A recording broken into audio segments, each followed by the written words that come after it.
All right, it is budget day here in Kenya, and Citizen TV, the entire team is adamant about giving you a blow-to-blow coverage. We'll be live in Parliament later on where the budget will be read, and we'll touch base with our correspondents across the country to find out what Kenyans on the ground are thinking about. And a lot of your feedback is coming through, especially on Twitter. We're about to show some of you. Engineer Lazaro says this. Get this, ladies and gentlemen. Deficit for corruption should have been included in the budget. Anyway, let's take a look at the comments. Some on Twitter. Given the commitments we have debt-wise, I don't think that that's a possibility. The common mwananchi will be exposed to cruel methods to meet the budget. The idea of new taxation laws and loopholes such as the house levy are just but a few ways to push us. Tunacheswa. All right. Carol Gaita says, our problem is not governance, it's imprudent use of resources. Blaming devolved system of government for the high budgets is escapist. All right. Still on Twitter.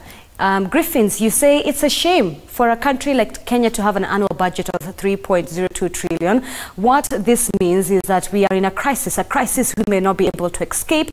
But the worrying thing is that corruption is also budgeted for, and a huge sum set aside for that purpose. So should we start doing that, like purposely putting aside money for corruption? 3 trillion. Okay. Aseda says, why can't the government support our engineers to get equipment as the Chinese so that we do our roads? Okay. All right, and that was one of the issues there where we're hiring foreign contractors.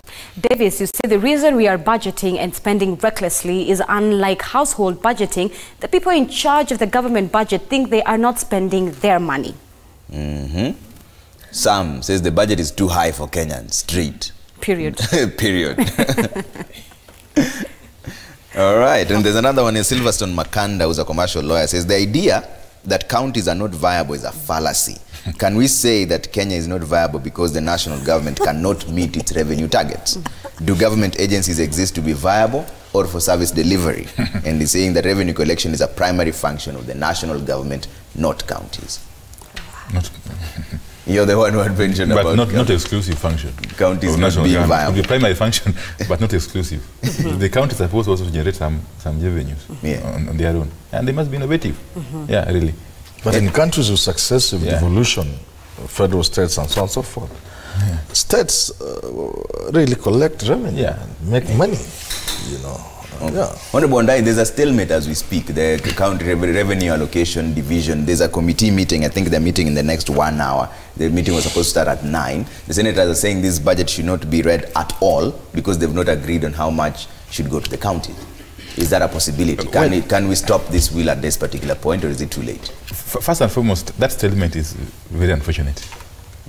Yeah, and I'm really disappointed by the two mediation teams from both the Senate and National Assembly. Because if they were really driven by national interest, there should be no difficulty in them coming to an understanding. So given the advisory from the Commission for Revenue Allocation and the advice again from the Parliament Budget Office. Because the law, as is designed, does not actually imagine a situation where you would do a budget and then start spending in the counties before the division of revenue bill is passed. So will this affect today's budget reading? No, the budget will be read, I'm sure. Okay, but even if it is read, to what effect? Because how will the Senate move to do the county revenue allocation bill without the division revenue bill having been passed? Okay, we are looking at a stalemate which is going to linger for too long unless some intervention is made now, and it is very unfortunate. Yes, because we must operate within the law. The framework we have in the Constitution is that we need to have a clear understanding how much money is going to the counties and how much is spending in the national government level. That can only happen through the division of revenue bill. So it's a bill that should not be allowed, should not be treated like any other bill that can collapse. Because if it collapses, where do you start? You see, I think I want to appeal to the two speakers of the National Assembly and the Senate to intervene, even at this late hour. It's not too late yet. So they have to come up with They need to intervene this morning and prevail upon their teams on that mediation table. Yes, to come to understanding. But Trevor, I don't understand. The difference is 10 or 11 billion on a 3 trillion budget. This is childish. What are we talking about?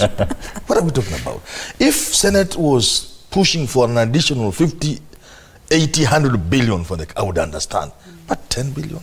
But where is the problem coming from? I don't know. I say I'm not an expert. I'm not even a lawyer.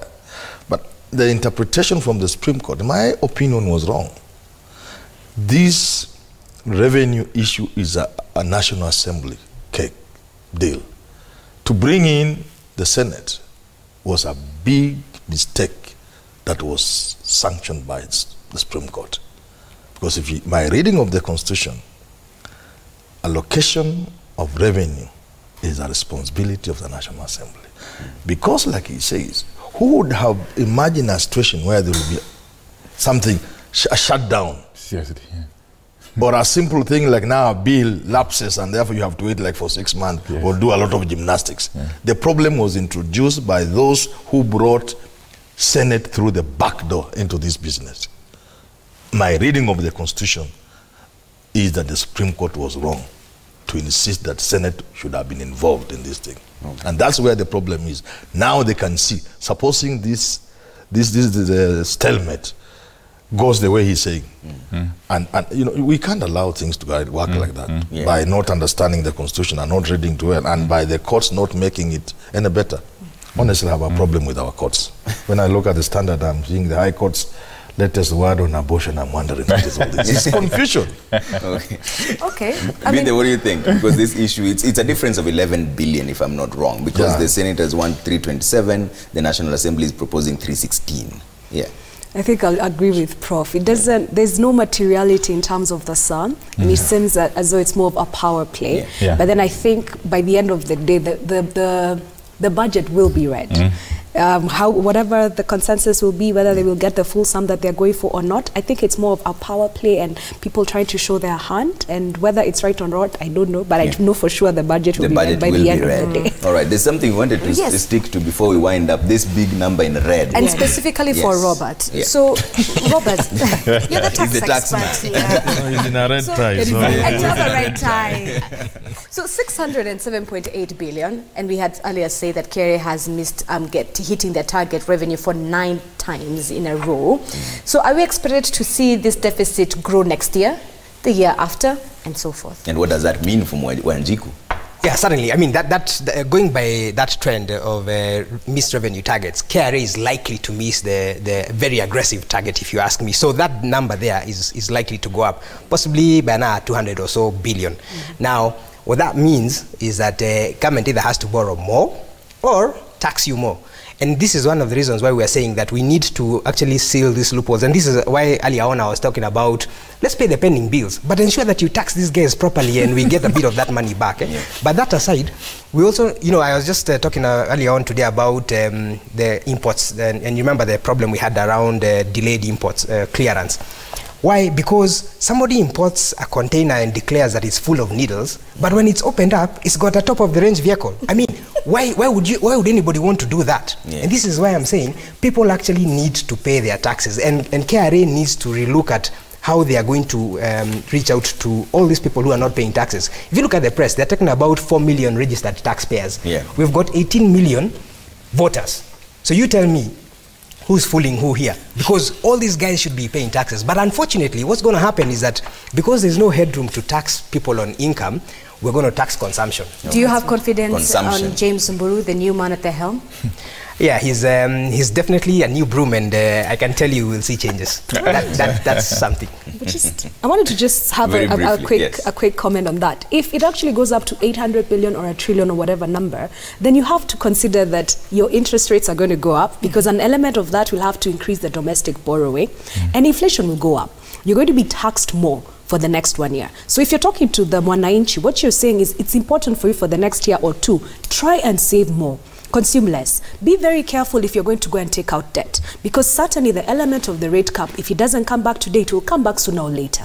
Because if you're going to be taxing on one end, you have to allow money to go back into the economy. Accessibility of money, the banks will only release that money if the interest rate caps are reviewed. Save more. Be careful if you're going to be taking debt. You could be taking it at 14% today. It could go up to 24%. I don't know if anything happens to the rate cap beyond what you're taking on for Lisa. So save more if you can. Maybe even just hold back on your investment plans, but try and have more money today than you had maybe a year ago. And always remember, cash is king in terms of uncertainty.